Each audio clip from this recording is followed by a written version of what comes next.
ዳኛው ዋለ ታዋቂና ተወዳጅ ኢትዮጵያዊ የባህል ሙዚቃ ድምፃዊ ነው። በተለይ ባህላዊ የጀግንነትና የትግል ስሜት የሚቀሰቅሱ እንዲሁም የጎንደርና የጎጃም አካባቢ ባህላዊ የሙዚቃ ስልቶችን በማቅረብ ይታወቃል። የሱን ስም ይበልጥ ካስጠሩትና በህዝብ ዘንድ ተወዳጅነትን ካስገኘባቸው ስራዎቹ መካከል ጥቂቶቹ ብርቅ ዓለም የመጀመሪያውና ይበልጥ ለህዝብ ያስተዋወቀው ስራው ሲሆን የጨነቀለት ውብ አበባ፣ ወንድ ልጅ ቆረጠ፣ አባ ሰበር፣ ለብልበው ወይ ፍንክች የሚሉትም ተጠቃሽ ናቸው። ዳኛው ዋለ በተለይ መድረክ ላይ ባለው ጉልበት በድምፅ ኃይሉና ከአባቱ ልጅ ባንድ ጋር በመሆን በሚያቀርባቸው ማራኪ ባህላዊ ትርኢቶች በሀገር ውስጥም ሆነ በውጭ ሀገር ባሉ ኢትዮጵያውያን ዘንድ ትልቅ አድናቆት አለው። ዳኛው ዋለ በአሁኑ ወቅት በኢትዮጵያ ባህላዊ ሙዚቃ በተለይም በጎጃም ዜማዎች ላይ ከፍተኛ ተወዳጅነትን እያተረፈ የመጣ ድምፃዊ ነው። ስለ ህይወት ታሪኩና ወደ ሙዚቃው ዓለም ስላደረገው ጉዞ ዋና ዋና ነጥቦች የሚከተሉት ናቸው። የመጀመሪያው የልጅነት ጊዜና አስተዳደግ። ዳኛው ዋለ የተወለደውና ያደገው በታሪካዊ የጎጃም ምድር ምስራቅ ጎጃም ዞን እነሴ ገረገራ አካባቢ ነው። ልክ እንደ ማንኛውም የገጠር ልጅ ከብት በመጠበቅ በእርሻ ስራ ወላጆቹን በማገዝና በገጠሩ ማህበረሰብ ባህላዊ እሴቶች ውስጥ ታንጾ አድጓል። ገና በህፃንነቱ ከብት በሚጠብቅበት ጊዜ ዋሽንት በመንፋትና የተለያዩ የባህል ዜማዎችን በማንጎራጎር ለሙዚቃ ያለውን ልዩ ፍቅር ማሳየት ጀምሯል። ወደ ሙያዊ የሙዚቃ ዓለም ከመግባቱ በፊት በአካባቢው በሚገኙ የባህል ቡድኖች ውስጥ በመሳተፍ ብቃቱን ማሳደግ ጀመረ። ተሰጥቶ ይበልጥ እውቅና እንዲያገኝና ራሱን ለማሳደግ ወደ አዲስ አበባ በመምጣት በተለያዩ የባህል ምሽት ቤቶች፣ አዝማሪ ቤቶች ውስጥ መስራት ጀመረ። ይህ እድል ድምፁንና ልዩ የትወና ክህሎቱን ለብዙሃን ለማስተዋወቅ በር ከፍቶለታል። ዳኛው ዋለ የሚታወቀው እጅግ በሚያስገመግም ወርቃማና ጥልቅ በሆነ የጎጃም ባህላዊ የድምፅ ቃና ነው።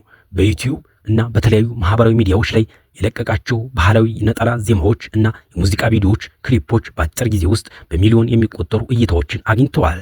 ስራዎቹ የገጠሩን ህይወት፣ ፍቅርን፣ ጀግንነትንና ናፍቆትን በላቀ ውብ የሚያንጸባርቁ ናቸው። በሙዚቃ ቪዲዮዎቹ ላይ የሚጠቀማቸው ትክክለኛ የገጠር ባህላዊ አልባሳት፣ ቁሶችና የዳንስ ስልቶች የሙዚቃውን ለግንባር ይበልጥ ጎልቶ እንዲወጣ አድርጎታል። ዳኛው ዋለ በአሁኑ ወቅት ስራዎቹን በስፋት እያቀረበ ያለ አዲስ ትውልድ ድምፃዊ በመሆን የተሟላ መጽሐፋዊ የህይወት ታሪኩ ገና በስፋት አልተከተበም። ነገር ግን በየመድረኩና በየቃለ መጠየቆቹ የሚናገረው ታሪኩ ይሄው ነው።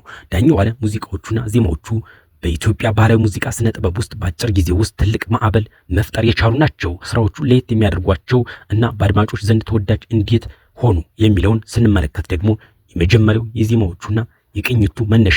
ዳኛው ዋለ ስራዎቹን የሚሰራው በአብዛኛው በሰሜኑ የሀገሪቱ ክፍል በተለይም በጎጃም ለዘመናት ሲወርድ ሲዋረድ የመጣውን የላሊበላ ዜማ ወይም እምቢልታ እየተባለ የሚጠራውን ጥንታዊ የዜማ ስልት በመጠቀም ነው። አብዛኛውን ጊዜ በትዝታና በአምባሰል ቅኝቶች ውስጥ የሚገኙትን ጥልቅ የባህል ስልቶች ይጫወታል። ሁለተኛው ደግሞ ልዩ የድምፅ ቃና። የዳኛው ዋለ ድምፅ በጣም ጎርናና ረጋ ያለና ማስተጋባት የሚችል ነው። ይህ ድምፅ ከባህላዊ የሙዚቃ መሳሪያዎች ከክራር፣ ዋሽንትና ማሲንቆ ጋር ሲዋሃድ ለአድማጭ ልዩ የሆነ የውስጥ እርካታና ትዝታን ይፈጥራል። ሶስተኛው የዳኛው ዋለ ሙዚቃዎች ግጥሞች ዝም ብለው የሚደረደሩ ሳይሆኑ የራሳቸው የሆነ ጥልቅ መልእክት አላቸው። እርሻን፣ እረኝነትን፣ የገጠር ፍቅርንና ማህበራዊ ትስስርን በበጎ ጎናቸው ያንጸባርቃሉ። ታሪክን፣ አባቶችንና ጀግንነትን የሚያወድሱ ስራዎች አሉ። ከአንገት በላይ ሳይሆን ከልብ የሚወጡ የሰው ልጅን ስሜት የሚነኩ የፍቅር ግጥሞችን ይጠቀማል። የሱ ሙዚቃዎች የሚደመጡ ብቻ ሳይሆኑ የሚታዩም ናቸው። በቪዲዮዎቹ ላይ የሚከተሉትን ነገሮች በትኩረት ያስተዋውቃል። ቪዲዮዎቹ የሚቀረጹት ሰው ሰራሽ ስቱዲዮዎች ውስጥ ሳይሆን እውነተኛው የኢትዮጵያ ገጠር ለምለም ተራሮች፣ ወንዞችና የእርሻ ቦታዎች ላይ ነው። ነጭ የባህል ልብሶች፣ ከቆዳ የሚሰሩ አልባሳት፣ ነጠላ፣ ዱላና ባህላዊ የቤት ቁሶችን በመጠቀም ማህበረሰቡን በትክክል ይወክላል። ዳኛው ዋለ ማለት ዘመናዊነት የባህል ሙዚቃን እየበረዘው በመጣበት በዚህ ዘመን ጥንታዊውን እና እውነተኛውን የባህል ዜማ ይዞ ብቅ ያለ የትውልድ አሻጋሪ ድምፅ ነው። የአርቲስት ዳኛው ዋለ ወንድ ልጅ ቆረጠ የተሰኘው ዘፈን በተለይ በጎጃም ባህላዊ የሙዚቃ ስልት በዋሽንትና በክራር ቅኝት የተቀነቀነ እጅግ ከፍተኛ ተወዳጅነትን ያተረፈና ጥልቅ መልእክት ያለው ስራ። የዚህ ዘፈን ግጥም ይዘትና ትርጉም በዋና ዋና ነጥቦች ከዚህ በታች በዝርዝር እንመልከተው። የወንድነት ወኔና ቁርጠኝነት። የዘፈኑ ዋና ጭብጥ መቁረጥ፣ መወሰን፣ አለመፍራት፣ ቃልን ማክበርና ለታመነለት ዓላማ መስዋዕት ነው። በባህላዊ አውድ ወንድ ልጅ ቆረጠ ሲባል አንድን ከባድ ነገር ለመጋፈጥ የወሰነ የማይበገረውን ጀግንነትና የልብ ጥንካሬን የሚያሳይ ነው። ግጥሞቹ የአንድን ሰው የውስጥ ጥንካሬና ለዓላማው ያለውን ታማኝነት ያወድሳሉ። ማህበራዊና ባህላዊ እሴቶ። በግጥም ውስጥ የጎጃም ባህላዊ የፉከራና የቀራርቶ ስልቶች እንጸባረቃሉ። ለሀገርና ለክብር መቆም፣ ወንድ ልጅ ለቤተሰቡ ለሀገሩና ለክብሩ ሲል እንዴት መስዋዕትነትን እንደሚከፍል ያሳያል። ቃልን አለማጠፍ። አንዴ ቆረጠ ከተባለ ወደ ኋላ አለማለትን፣ የጀመሩትን ነገር እስከ መጨረሻው ማድረስን ያጎላል። ፍቅርና ጽናት። ዘፈኑ የጀግንነት ወኔም ብቻ ሳይሆን በፍቅር ውስጥ ያለን ጥንካሬም ሊገልጽ ይችላል። ለአንዲት ሴት ወይም ለፍቅር ሲባል የሚከፈልን ዋጋ፣ ማንኛውንም መሰናከል አልፎ የሚጸናን ፍቅር በመቁረጥ በመወሰን ስሜት ውስጥ ያሳያል። የቃላት አጠቃቀምና ስልት። ግጥምና ለዛ። የዳኛው ዋለ የግጥም አወቃቀር እጅግ ምስጋናና የማበረታታት የማንቆላመጥ ባህሪ አለው። በአብዛኛው ግጥሞቹ አጭርና ግልጽ በመሆናቸው በቀላሉ በሰው አእምሮ ውስጥ ይቀረጻሉ። በባህላዊ የሰርግ፣ የደስታ ወይም የጀግንነት አውዶች ላይ ሰውን ለማነቃቃትና ስሜትን ለመቀስቀስ ታስበው የተጻፉ ናቸው። ወንድ ልጅ ቆረጠ የሚለው ግጥም መሰረቱ አለመፍራት፣ ቁርጠኝነት፣ ቃልን መጠበቅ እና ጀግንነት ነው። ዳኛው አለ ይህንን መልእክት በባህላዊ ለዛና ማራኪ በሆነ የድምፅ አወጣጥ በማቅረቡ ዘፈኑ የብዙዎችን ልብ ሊገዛ ችሏል። ወንድ ልጅ ቆረጠ ከሚለው ሙዚቃ ውስጥ አንዱን ስንኝ ወስደን እንመልከት። በፋኖስ አትምጣ በሀገር ደመላሽ፣ አሁን ገና ከፋኝ ነገር ተበላሽ።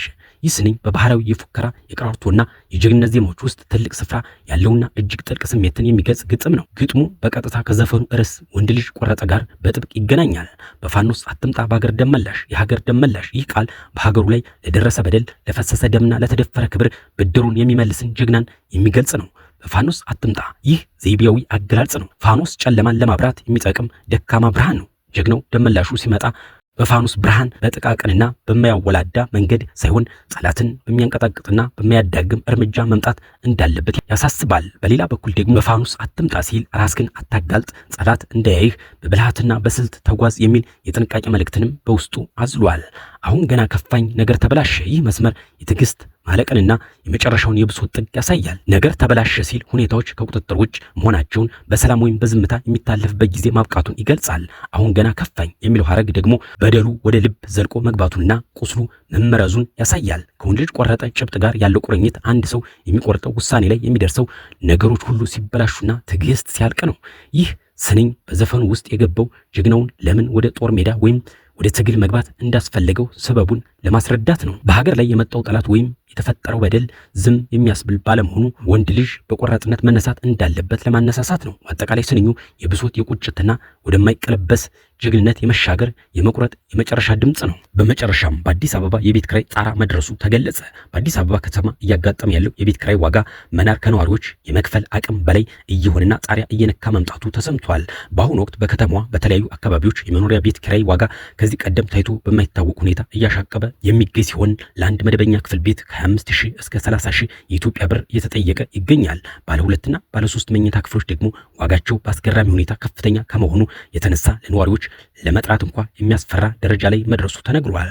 ይህ የቤት ኪራይ ዋጋ በዚህ ፍጥነት ያሻቀበ የቻለባቸው ዋነኛ ምክንያቶች በሀገሪቱ ከተለያዩ አካባቢዎች በጸጥታና አለመረጋጋት ምክንያት ደህንነት ፍለጋ ወደ ዋና ከተማዋ አዲስ አበባ በሚደረገው ፍልሰት በከተማዋ ያለውን የቤት ፍላጎት በከፍተኛ ደረጃ ማሳደጉ ነው። በተጨማሪም በከተማዋ ለኮሪደርና ለተለያዩ ልማቶች ተብለው በርካታ መኖሪያ ቤቶች መፍረሳቸውን ተከትሎ በሺዎች የሚቆጠሩ ነዋሪዎች በአንድ ጊዜ ወደ ኪራይ ገበያው እንዲገቡ መገደዳቸው በአቅርቦትና ፍላጎት መካከል ከፍተኛ አለመጣጣም ፈጥሯል። ይህ ተደራራቢ ጫና ዝቅተኛና መካከለኛ ገቢ ያላቸውን የከተማዋ ነዋሪዎች ለከፍተኛ ማህበራዊ እና ኢኮኖሚያዊ ቀውስ እየዳረጋቸው ይገኛል።